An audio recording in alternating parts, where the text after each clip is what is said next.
अस्सलाम वालेकुम स्टूडेंट्स, हम बात कर रहे थे चैप्टर नंबर 2 मेजरमेंट की न्यूमेरिकल्स की। आज हम उन न्यूमेरिकल्स को सॉल्व करेंगे जो कि है पेज नंबर 31 पर। चलिए, न्यूमेरिकल नंबर 2.1 का ए हमें गिवन है। From diagram 1 calculate the zero error. हमें ये डायग्राम गिवन है, हमें इसमें हमें क्या फाइंड करना है, जीरो एरर फाइंड करना है। सबसे पहले आप समझ लें कि जीरो एरर क्या होता है। देखिए, ये हमें वर्नियर कैलिपर की जो है वो डायग्राम गिवन है। वर्नियर कैलिपर्स के सिर्फ स्केल्स गिवन है। तो ये वाला हमारे पास होता है मेन स्केल। मैं यहाँ लिख देती हूँ, ये कहलाता है मेन स्केल, और ये जो है हमारे पास कहलाता है वर्नियर स्केल। ये है वर्नियर स्केल। तो उसके सिर्फ स्केल को दे दिया है हमें, हमें इसमें से जीरो एरर फाइंड करना है। तो जीरो एरर क्या होता है कि अगर हमारे पास, देखिए इसमें भी जीरो है और इसमें भी जीरो है। अगर हमारे पास जो है मेन स्केल का जीरो और वर्नियर स्केल का जीरो दोनों आपस में कोइंसाइड ना करें, मतलब मिले ना, तो हमारे पास जो है वो एरर अराइज होता है, और इस एरर को हम कहते हैं जीरो एरर। जीरो एरर हमारे पास दो तरह के होते हैं, एक होता है पॉजिटिव जीरो एरर और एक होता है negative zero error. Positive zero error कब अराइज होगा, जब हमारे पास जो है वर्नियर स्केल का जीरो राइट साइड पे आ रहा हो मेन स्केल की जीरो से, वर्नियर स्केल का जीरो मेन स्केल की जीरो से राइट साइड पे आ रहा हो। ये हमारे पास है मेन स्केल का जीरो, ये हमारे पास है वर्नियर स्केल का जीरो। अब देखिए कि ये वाला जीरो जो है ये इससे पीछे आ रहा है, मेन स्केल का जीरो पीछे आ रहा है, वर्नियर स्केल का जीरो आगे आ रहा है, मतलब राइट साइड पे आ रहा है। तो हमारे पास जो एरर होगा वो कौन सा होगा, वो हमारे पास कहलाएगा पॉजिटिव जीरो एरर। अगर मेन स्केल का वर्नियर स्केल का जीरो वर्नियर स्केल का जीरो मेन स्केल के जीरो से पीछे आए, तो हमारे पास जो एरर होता है वो कहलाता है नेगेटिव जीरो एरर। अभी हमारे से आगे आ रहा है, ये वर्नियर स्केल का जीरो जो है वो आगे आ रहा है, ये कहलाएगा हमारे पास पॉजिटिव जीरो एरर। तो पॉजिटिव जीरो एरर हमें फाइंड करना है। किस तरह से फाइंड करेंगे, तो इसको फाइंड करने के लिए सबसे पहले हम देखेंगे कि कौन सी डिवीजन जो है वो कोइंसाइड कर रही है। तो देखिए हमारे पास ये वर्नियर स्केल है, ये मेन स्केल है। अगर हम इसमें से चेक करें तो हमारे पास ये वाली डिवीजन भी कोइंसाइड नहीं कर रही, ये भी नहीं कर रही, ये भी नहीं कर रही, ये भी नहीं कर रही, ये। तो हमारे पास जो डिवीजन कोइंसाइड कर रही है वो कौन सी वाली है, वो ये वाली डिवीजन कोइंसाइड कर रही है। अगर हम इसको काउंट करें तो ये हमारे पास 1 2, ये हो गया 0 1 2 3 4 5 6 7। तो 7 डिवीजन जो है वो वर्नियर स्केल की कोइंसाइड कर रही है। तो हमने डेटा में लिखना है कि कोइंसाइडिंग डिवीजन, तो 7 डिवीजन जो है कोइंसाइड कर रही है। इसके अलावा हमें और क्या चाहिए होता है, इसके लिए हम जो है वो लीस्ट काउंट देखेंगे। लीस्ट काउंट आपको याद होना चाहिए वर्नियर कैलिपर का लीस्ट काउंट। तो लीस्ट काउंट हमारे पास होता है इसका 0.01 सेंटीमीटर। आपने क्या फाइंड करना है, जीरो एरर को कैलकुलेट करना है। हमारे पास कौन सा जीरो एरर है, ये पॉजिटिव जीरो एरर है। पॉजिटिव जीरो एरर क्यों है, क्योंकि हमारे पास जो वर्नियर स्केल है वो क्या है, उसका जीरो आगे आ रहा है मेन स्केल के जीरो से। तो सिंपली इसको किस तरह से फाइंड करेंगे हम, आप कोइंसाइडिंग डिवीजन को मल्टीप्लाई कर दोगे लीस्ट काउंट से। तो यहाँ हम करेंगे जीरो एरर फाइंड करेंगे। सॉल्यूशन, जीरो एरर किस तरह से फाइंड करेंगे, आपने कोइंसाइडिंग डिवीजन को मल्टीप्लाई करवा देना है लीस्ट काउंट से। Multiply by least count. तो कोइंसाइडिंग डिवीजन कौन सी है हमारे पास, 7th है। आप इसको मल्टीप्लाई करवाओगे लीस्ट काउंट से 0.01 से। तो आपने जब 7 को मल्टीप्लाई करवाया 0.01 से, तो आपके पास रीडिंग आ जाएगी 0.07। तो 0.07 जो है आपके पास क्या है, ये जीरो एरर है। और कौन सा जीरो एरर है, पॉजिटिव है। तो आप यहाँ लिख देंगे पॉजिटिव 0.07। नेक्स्ट क्वेश्चन आपको गिवन है, diagram 2 shows the reading obtained for the diameter of a sphere using the same calipers. Calculate the diameter of the sphere. आपको वही कैलिपर दिया हुआ है, उसी से हमने क्या किया, एक स्फेयर का डायमीटर फाइंड किया है। तो बताइए उसका आप डायमीटर कैलकुलेट करके दिखाइए। जो स्फेयर का डायमीटर आपने उससे फाइंड किया है, वही डायमीटर को आपने कैलकुलेट करना है। तो अगेन ये हमारे पास कौन सा है, ये हमारे पास है मेन स्केल, ये हमारे पास है वर्नियर स्केल। तो अगेन आप चेक करेंगे कि मेन स्केल की डिवीजन भी चेक करेंगे और वर्नियर स्केल की डिवीजन चेक करेंगे कि कौन सी कोइंसाइड कर रही है। सबसे पहले हम देख लेते हैं मेन स्केल की। तो अगर देखा जाए तो वर्नियर स्केल की कौन सी डिवीजन कोइंसाइड कर रही है, यहाँ से तो कोई कोइंसाइड नहीं कर रही है, आप चेक कर सकते हैं। अगर यहाँ से देखा जाए तो ये वाली डिवीजन जो है ये हमारी कोइंसाइड कर रही है। ये कौन सी है, 4.1 4.2। तो मेन स्केल की जो डिवीजन है वो 4.2 जो है वो कोइंसाइड कर रही है। ये सेंटीमीटर में मार्क होता है हमें। अब अगर हमें इसकी देखूं वर्नियर स्केल की, तो वर्नियर स्केल की कौन सी डिवीजन कोइंसाइड कर रही है, तो उसमें देखा जाए ये हो गया 1 2 3 4 5 6 और 7। तो इसकी भी 7 डिवीजन कोइंसाइड कर रही है। ऊपर वाली की 4.2 डिवीजन जो है वो कोइंसाइड कर रही है। तो यहाँ हम डेटा बना लेते हैं। तो डेटा देख लीजिए, मेन स्केल रीडिंग हमारे पास क्या आ रही थी 4.2 जो हमने यहाँ से फाइंड की। वर्नियर स्केल रीडिंग हमारे पास थी 7 डिवीजन जो है वो कंसाइड कर रही थी। लीस्ट काउंट हमें मालूम है 0.01 होता है। डायमीटर ऑफ द स्फीयर हमें फाइंड करना है। तो डायमीटर ऑफ द स्फीयर का फार्मूला हमारे पास क्या होता है, यहाँ हम फार्मूला लिख देते हैं। तो फार्मूला हमें गिवन है डायमीटर फाइंड करने का, main scale reading plus fractional part. अब यहाँ पे हमें फ्रैक्शनल पार्ट नहीं दिया हुआ, तो फ्रैक्शनल पार्ट सबसे पहले हम फाइंड कर लेते हैं। फ्रैक्शनल पार्ट लिख देते हैं FP। इसको किस तरह से फाइंड करेंगे, इसमें आप वर्नियर स्केल रीडिंग को मल्टीप्लाई करवा दोगे वर्नियर कैलिपर के लीस्ट काउंट से, तो आपके पास आ जाएगा फ्रैक्शनल पार्ट। तो वर्नियर स्केल रीडिंग आपके पास कितनी आई है, वर्नियर स्केल रीडिंग आपके पास 7 थी। लीस्ट काउंट आपके पास जो है वो 0.01 है। जब आपने इसको इससे मल्टीप्लाई किया तो आपके पास वैल्यू आ गई 0.07 सेंटीमीटर। अब आप 0.07 सेंटीमीटर को इसमें पुट करेंगे और आपके पास जो है वो fractional part total diameter find हो जाएगा। तो आपके पास जो है यहाँ मैं इसका डायमीटर जो है वो यहाँ फाइंड कर लेती हूँ। टोटल डायमीटर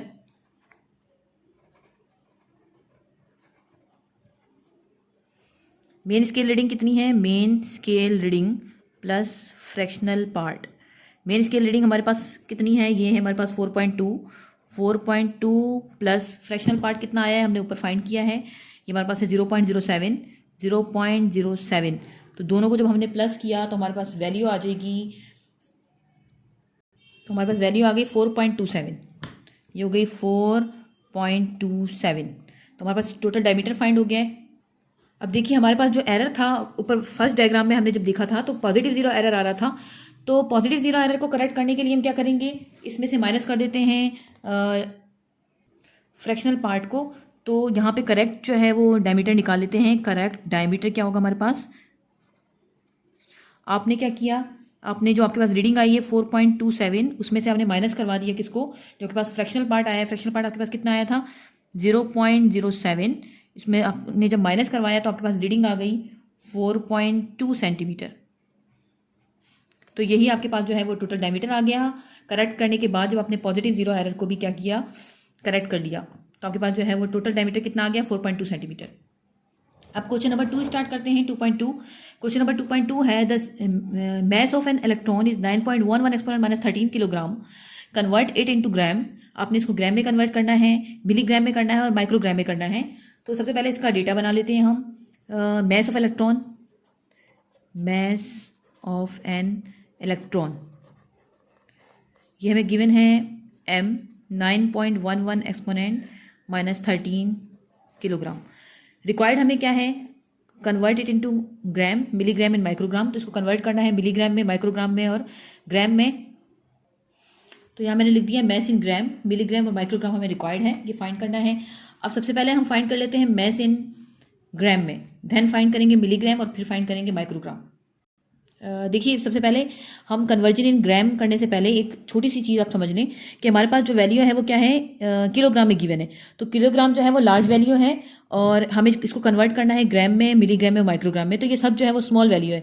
तो जब भी हम लार्ज वैल्यू से स्मॉल वैल्यू की तरफ जाते हैं तो हमेशा क्या करते हैं, मल्टीप्लिकेशन करते हैं। तो यहाँ मैं लिख देती हूँ कि जब भी हम लार्ज वैल्यू से स्मॉल वैल्यू की तरफ जाते हैं तो हमेशा क्या करेंगे, हम करेंगे मल्टीप्लिकेशन, मल्टीप्लाई करेंगे।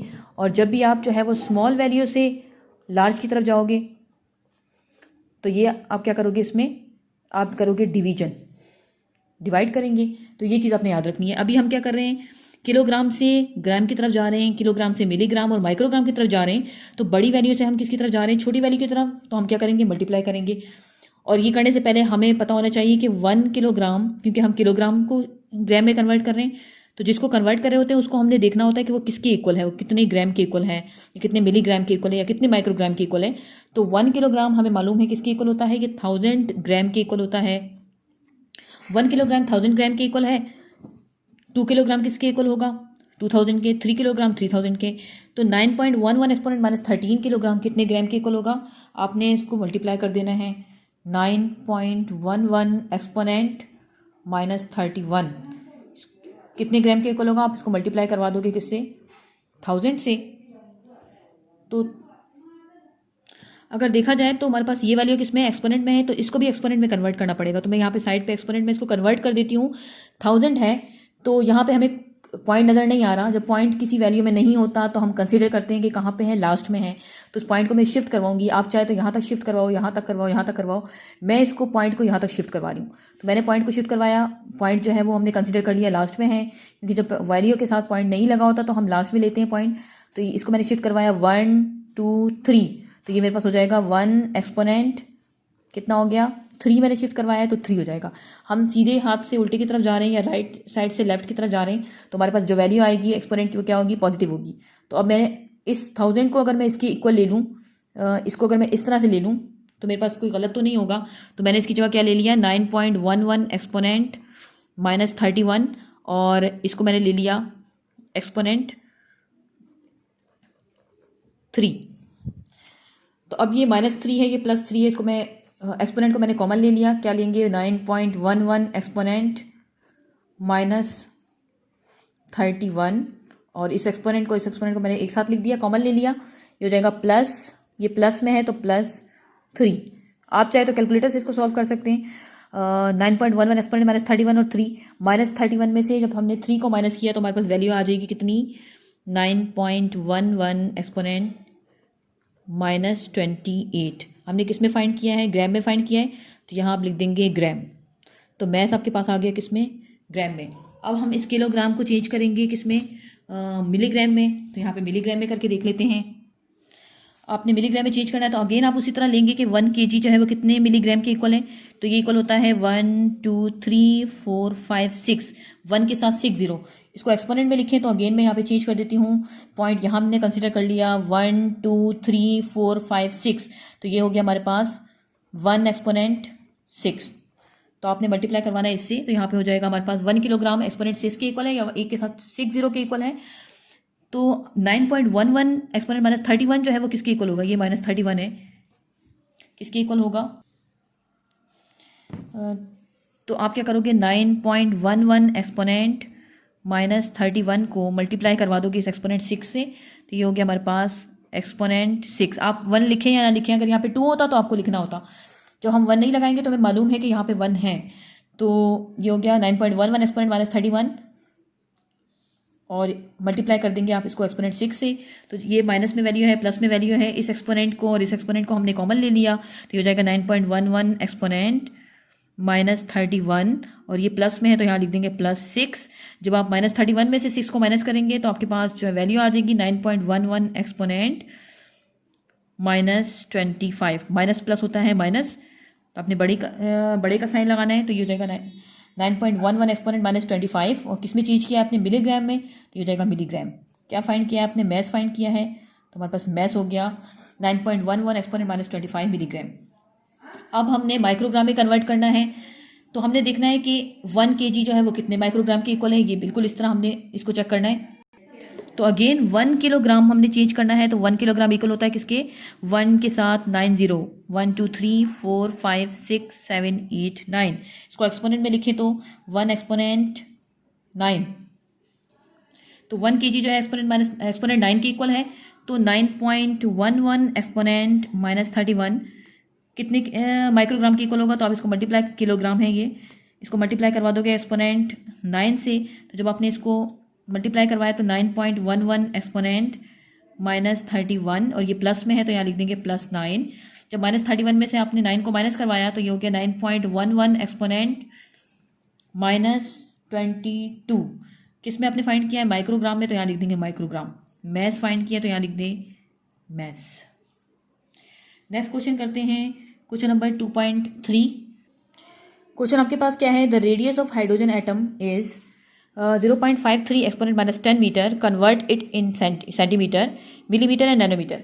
आपके पास रेडियस हाइड्रोजन एटम का दिया हुआ है, कितना है, 0.53 एक्सपोनेंट -10 मीटर है, अपने सेंटीमीटर में, मिलीमीटर में और नैनोमीटर में कन्वर्ट करना है।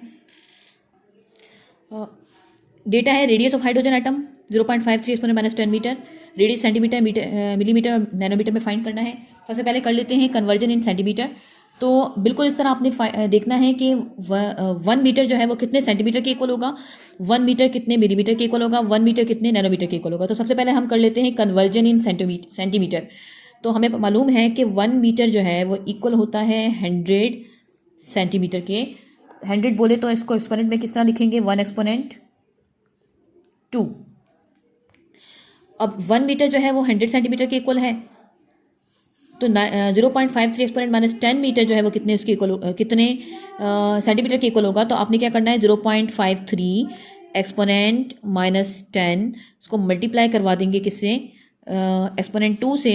तो एक्सपोनेंट 2 से मैंने इसको मल्टीप्लाई करवा दिया। देखिए मैंने आपको बताया था कि जब भी हम बड़ी वैल्यू से छोटी वैल्यू की तरफ जाते हैं तो मल्टीप्लिकेशन करते हैं। तो अभी तक जो हमने क्वेश्चन सॉल्व किया है, हम बड़ी वैल्यू से छोटी की तरफ जा रहे हैं तो क्या कर रहे हैं, मल्टीप्लिकेशन करेंगे। तो 0.53 को हमने मल्टीप्लाई एक्सपोनेंट माइनस 10 को मल्टीप्लाई करवा दिया एक्सपोनेंट 2 से।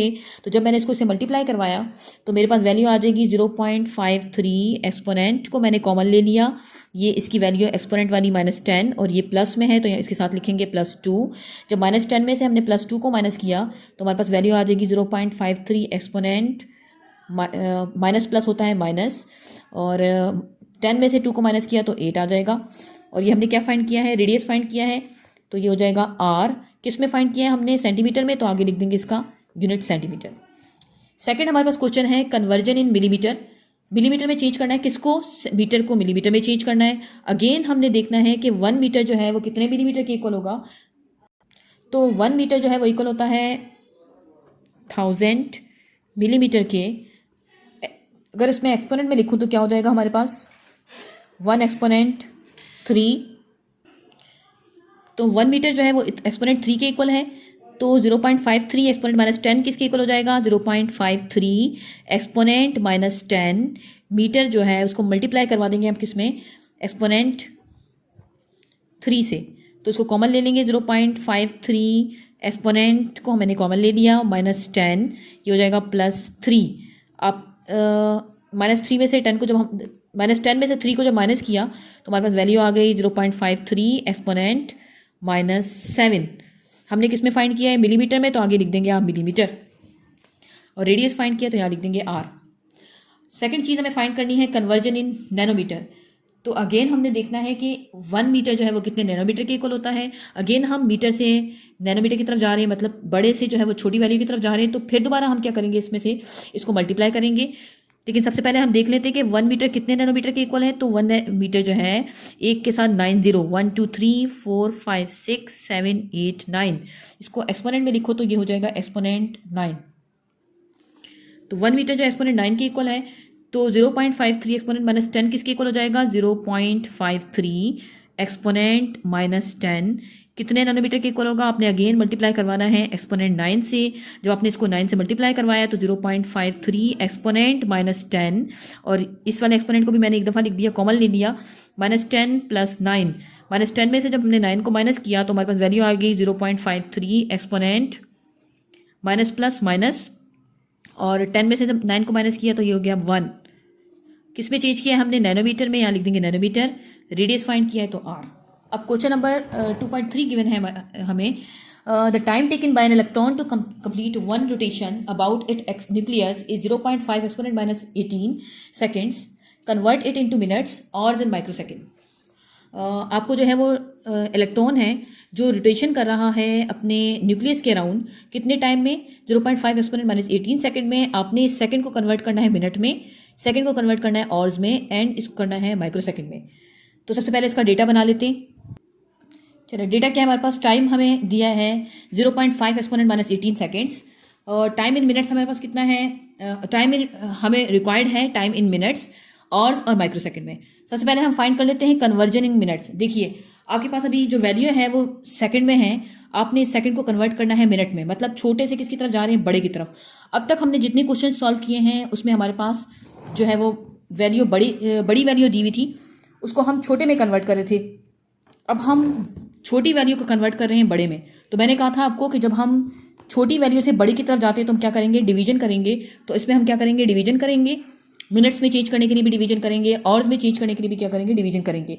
और सेकंड को माइक्रो सेकंड में चेंज करने के लिए क्या करेंगे, मल्टीप्लिकेशन, क्योंकि सेकंड बड़ा है और माइक्रो सेकंड क्या है, छोटी वैल्यू है, तो हम क्या करेंगे, मल्टीप्लिकेशन करेंगे। सबसे पहले हम कर लेते हैं conversion in minutes, conversion of seconds into minutes. पहले मिनट्स को देख लेते हैं। देखिए जैसे कि हमें मालूम है कि 1 मिनट इक्वल होता है किसके, 60 सेकंड के। तो हमने तो सेकंड को मिनट में चेंज करना है, तो हम देखेंगे कि 0.5 एक्सपोनेंट -18 सेकंड जो है वो कितने मिनट के इक्वल होगा। तो आपने क्या करना है 0.5 एक्सपोनेंट -18 को इस 60 से क्या कर देंगे आप डिवाइड करवा देंगे। तो इसको कैसे डिवाइड किया हमने, आपके पास आप तो साइंटिफिक कैलकुलेटर यूज़ नहीं करेंगे, सिंपल कैलकुलेटर यूज़ करेंगे। तो आपने इस वैल्यू को जो है वो अभी फ़िलहाल के लिए रहने दें, सिर्फ 0.5 को डिवाइड करवा दें 60 से। तो 0.5 डिवाइडेड बाय 60, तो आपके पास वैल्यू आ गई 0.00833। हमने एक्सपोनेंट को सॉल्व नहीं किया तो एक्सपोनेंट को एज इट इज़ इसी तरह लिख देंगे, एक्सपोनेंट -18। अगर आप इसको और एक्सपोनेंट में लेना चाहते हैं तो और एक्सपोनेंट में किस तरह से कन्वर्ट करेंगे, मैं यहाँ कर देती हूँ।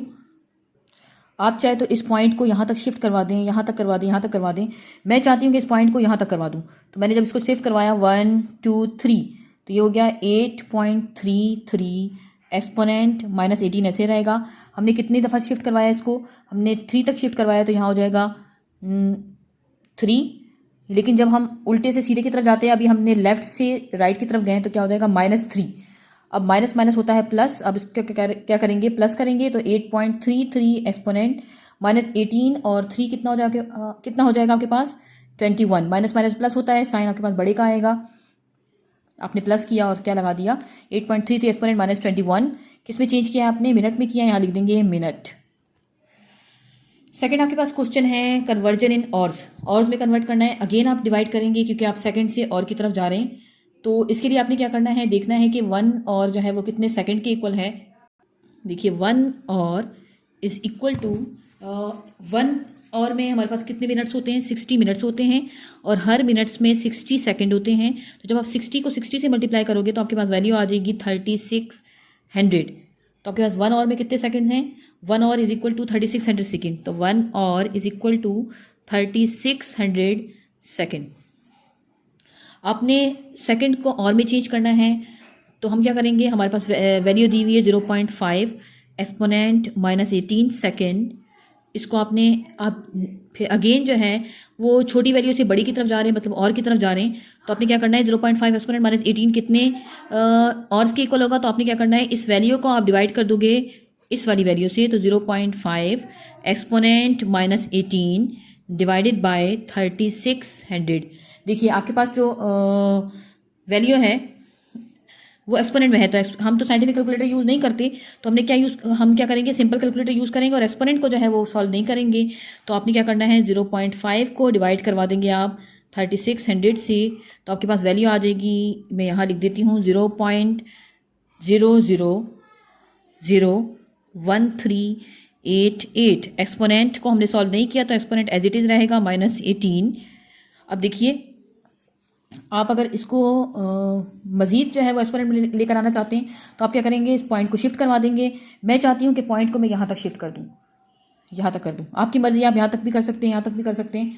तो किस तरह से शिफ्ट करेंगे, आपने किया 1 2 3 4 तक किया है, तो आप क्या लिखोगे 1.3388 एक्सपोनेंट -18। आपने लेफ्ट हैंड से राइट की तरफ शिफ्ट करवाया है, तो किस में आएगा, वैल्यू किस में आएगी, नेगेटिव में आएगी। तो यहाँ लिख दिया आपने -4। 1 2 3 4 तक करवाया आपने, तो क्या हो जाएगा -4। माइनस माइनस होता है प्लस, साइन जो है वो बड़े का ही लगेगा, लेकिन हम प्लस करेंगे तो ये हो गया 1.3388 एक्सपोनेंट 18 में आपने 4 को प्लस किया तो 18 19 20 21 22, तो -22। किस में चेंज किया आपने, और में, तो यहाँ लिख देंगे आप ऑर्स। तो आपने इस तरह से सेकंड को जो है और में चेंज कर लिया। नेक्स्ट क्वेश्चन आपके पास पूछ रहे हैं कन्वर्जन इन माइक्रो सेकंड। अब इस सेकंड को आपने माइक्रो सेकंड में चेंज करना है। तो देखिए अब हम सेकंड से माइक्रो सेकंड की तरफ जा रहे हैं, मतलब छोटी वैल्यू से जा रहे हैं बड़ी वैल्यू की तरफ। तो आप क्या करेंगे, इसको मल्टीप्लाई करेंगे, क्योंकि छोटी से बड़े की तरफ जाने के लिए हम क्या करते हैं, मल्टीप्लाई, बड़ी से हम छोटी की तरफ जाने के लिए मल्टीप्लाई करते हैं और छोटी से बड़ी की तरफ जाने के लिए डिवीजन करेंगे। तो अब सेकंड हमारे पास बड़ी वैल्यू है, माइक्रो सेकंड हमारे पास छोटी वैल्यू है। तो हम बड़ी से छोटी की तरफ जा रहे हैं, तो क्या करेंगे, हम मल्टीप्लिकेशन करेंगे।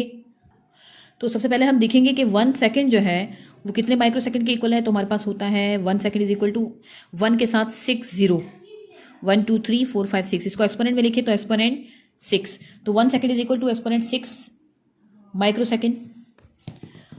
आपने क्या करना है 0.5 एक्सपोनेंट माइनस 18 को सेकंड को माइक्रो सेकंड में चेंज करना है। तो 0.5 एक्सपोनेंट माइनस 18 को आप मल्टीप्लाई करवा देंगे किससे, एक्सपोनेंट 6 से, क्योंकि आप बड़ी वैल्यू से छोटी की तरफ जा रहे हैं। अब तक जो हमने 2 क्वेश्चन सॉल्व किए हैं उसमें हम छोटी वैल्यू से जो है वो बड़ी वैल्यू की तरफ जा रहे थे, तो इस वजह से डिवीजन कर रहे थे। अब हम बड़ी वैल्यू से छोटे की तरफ जा रहे हैं, तो क्या करेंगे, मल्टीप्लिकेशन करेंगे। तो 0.5 एक्सपोनेंट माइनस 18 सेकंड जो है वो कितने माइक्रो सेकंड के इक्वल होगा। हमने 0.5 एक्सपोनेंट माइनस 18 को एक्सपोनेंट 6 के इक्वल ले लिया, क्योंकि 1 second is equal to exponent 6 micro second. तो जब आपने इसको मल्टीप्लाई करवाया तो 0.5 एक्सपोनेंट माइनस 18, एक्सपोनेंट को आपने कॉमन ले लिया और इसकी वैल्यू माइनस 18 वाली, और ये हो गई प्लस 6 वाली। जब आपने माइनस 18 और प्लस 6 को माइनस किया, क्योंकि माइनस प्लस होता है माइनस, 0.5 एक्सपोनेंट माइनस 18 में से जब हमने 6 को माइनस किया तो आपके पास वैल्यू आ जाएगी -12। क्या फाइंड किया है हमने टाइम फाइंड किया, तो यहाँ लिख देंगे टी, यहाँ भी आप लिखेंगे टी। किस में फाइंड किया हमने, माइक्रो सेकंड में, तो यहाँ लिखे माइक्रो सेकंड। तो यहाँ तक आपके पास जो चैप्टर नंबर 2 के बुक के न्यूमेरिकल्स थे वो कंप्लीट हुए। इंशाल्लाह नेक्स्ट वीडियो में हम चैप्टर नंबर 3 के न्यूमेरिकल सॉल्व करेंगे।